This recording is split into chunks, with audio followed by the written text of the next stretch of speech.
So jadi pada ceritanya dia mabuk guys, baru 20% perjalanan, astaga. Hari ini aku akan mengajak kalian ke Pura Besakih. Nah, karena aku berasal dari Buleleng, ya otomatis aku akan melewati yang namanya Pura Penulisan. Karena sudah terisi nih perutnya, kita lanjutkan lagi. Oke, ini baru tempat berhenti yang pertama. Gimana? Gas? Nah, untuk situasi di jalanan di saat itu tidak terlalu rame. Nah, di sini saya pergi ke Pura Besakih itu pada tanggal 11. Jadi buat kalian, kalau kalian mau ke Besakih atau kalian mau ke Kintamani, itu kalian harus menggunakan jaket. Apalagi kalian menggunakan motor. Soalnya di sini daerahnya dingin banget. Dan sampailah saya di tempat pemberhentian yang kedua, yaitu di Pura Ulun Danu Batur. Dimana di pura ini ada yang namanya upacara odalan. Nah, kalau umat Hindu yang ada di Bali, kalau ada odalan di sini, biasanya mereka itu sembahyang di dalam pura ini. Nah, karena tujuan saya itu hanyalah di Pura Besakih, akhirnya saya memutuskan untuk sembahyang di luar saja. Dan pada akhirnya kita sampai di pura dalam puri yang ada di Besakih. Nah, di sini saya melihat bule cantik yang lagi sembahyang. Nah, inilah yang kalian tunggu-tunggu kan? Tapi ingat, di sini saya tujuannya untuk sembahyang, bukan untuk reaction hal-hal yang lainnya ya. Jadi untuk persembahyangan di sini itu serba mandiri teman-teman. Mulai sembahyangnya mandiri, selesainya mandiri, dan lunas tirtanya juga mandiri. Jadi menurut saya pribadi ini lebih bagus dan lebih efektif dan lebih efisien untuk masalah waktu. Ya, ini adiknya. Ya, tadi di sini itu lumayan rame ya. Habis ini kita mau ke Pura Besakihnya. Yang pastinya habis ini kita harus ngantri sih ya. Kayak di TikTok itu rame banget. Semoga nggak terlalu rame. Soalnya kita kesini itu jam berapa ya? Jam setengah 8 ya. Setengah 8 baru berangkat dari Buleleng. Sampai di sini sekitar jam 10-an kalau nggak salah. Jadi harganya ya murah sih. Nangka 5.000, telur 2.000, kacang 5.000. Ya pas lah ya. Karena merasa tenaga itu sudah siap untuk melakukan desa-desakan di Pura Besakih, akhirnya kita melanjutkan perjalanan kita. Jadi pedarman kita itu adalah pedarman Pase. Maka dari itu kita akan mengalami yang namanya desa-desakan. Soalnya pedarman Pase itu banyak banget ada di Bali, bro. Apa yang ada di pikiranku dan apa yang aku lihat di TikTok itu benar-beneran terjadi. Tapi ini tak sepanjang yang aku lihat di TikTok, tapi masih bisa dimaklumi. Soalnya ini pedarmannya banyak banget. Dan inilah yang aku lihat selama aku ngantri, yaitu ada payung yang didiamkan tanpa pemilik. Dan selanjutnya itu ada sepasang suami istri yang sangat romantis banget. Dan selanjutnya itu ada muda-mudi yang ngoceh terus selama ngantri, tapi lumayan menghibur banget sih. Dan selanjutnya itu ada ibu-ibu yang hampir pingsan karena sudah tidak kuat dengan desa-desakan. Jadi kalau seperti ini kalian ada bayangan lah ya, kalau di Pura Besakih itu emang luar biasa banget, bro. Karena menunggu hampir 1 jam, akhirnya pintunya dibuka dan inilah yang terjadi.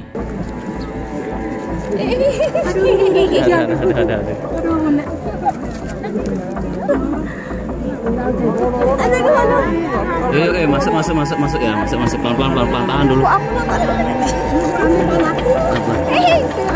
Masuk sini. Yo, ada yang ini.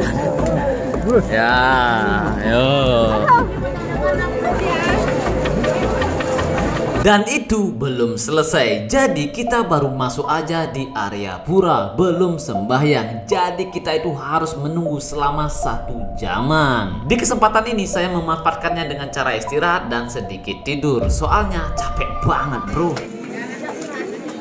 Kalau kayak begini itu artinya kita siap-siap untuk masuk ke area pura selanjutnya. Nah, selanjutnya ini kita belum sembahyang, bro, tapi masih ngantri lagi. Kira-kira udah berapa kali kita ngantri ya? Di mana ada upacara, di sana ada yang namanya pecalang. Nah, inilah pecalang yang berhasil saya rekam di Besakih. Di momen ini istri saya itu hilang dari jangkauan mata saya, tidak tahu kemana ya, tapi akhirnya ketemu lagi. Di area pura yang satu ini banyak banget yang jualan, bro. Nah, karena kita merasa kelaparan, akhirnya kita membeli mie yang ada di pura ini. Ya, kita itu menunggu sekitaran kurang lebih 1 jam lagi. Ketika saya melihat ke atas, itu awannya sudah mendung. Nah, di sini saya berpikir bahwa akan terjadinya hujan, tapi di sini saya tidak tahu apa yang akan terjadi ke depannya. Kita lihat sajalah. Mic puniki, ape Nokia, kecil. Ternyata ada yang menemukan HP di Pura Besakih. Untungnya ini yang menemukan memberikannya kepada panitia, dan akhirnya panitianya langsung mengumumkannya dan datanglah si pemiliknya. Aduh, lain kali hati-hati dong ya. Wonten HP-ne niki ambil dari kita. Oke, Dan akhirnya kita melakukan persembahyangan lagi. Nah, sebelum melakukan persembahyangan seperti biasa, desa-desakan dulu dan ngantre dulu, dan beginilah situasi di saat itu.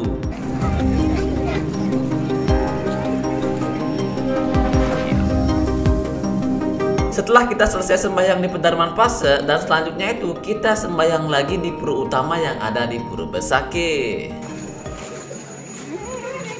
Sedikit informasi buat teman-teman, jadi Pura Besakih ini terletak di Desa Besakih, Kecamatan Rendang, Kabupaten Karangasem, Provinsi Bali. Pura ini terletak di lereng sebelah barat daya Gunung Agung, gunung tertinggi yang ada di Bali. Dan letak Pura Besakih sengaja dipilih di desa yang dianggap suci karena letaknya yang tinggi, yang disebut Hulundang Basuki. Nama tersebut kemudian menjadi nama Desa Besakih. Nama Besakih diambil dari bahasa Sanskerta, yaitu Wasuki. Dalam bahasa Jawa kuno adalah Basuki, yang berarti selamat.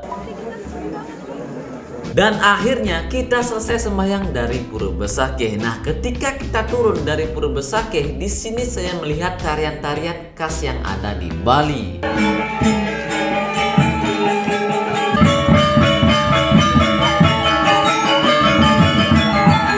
Informasi yang saya dapatkan ternyata ini dari Sanggar Balirum Pelihatan Ubud Gianyar. Nah, kalau kita lihat ini benar-benar ciri khas banget tariannya ya. Sampai-sampai mata saya itu tidak mau meninggalkan tempat ini. Ada kejadian unik nih, coba deh kalian perhatikan. 3 bule ini kayaknya sih dari Perindapan. Nah, itu ada yang membawa yang namanya surudan. Nah, kalau orang Bali bilangnya kalau buah habis sembahyang itu surudan.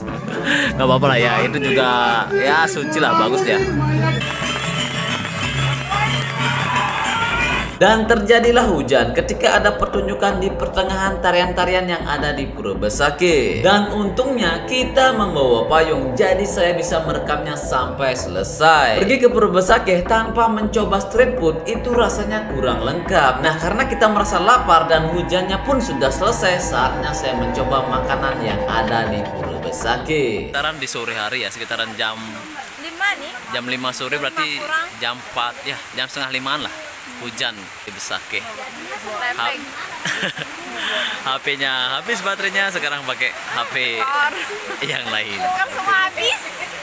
Makan dulu ya, benar-benar lapar banget guys. Jadi makanan ini dijual seporsinya itu 20.000 dan isinya itu ada tipat, ada sate ikan, dan ada sambal. Apa tuh, sosis? Jadi itu saja untuk pertualangan kita hari ini, yaitu sembahyang di Pura Besakih. Kalau kalian suka dengan budaya dan tradisi yang ada di Bali, bantu like dan subscribe. Sampai jumpa lagi di next video. Bye bye.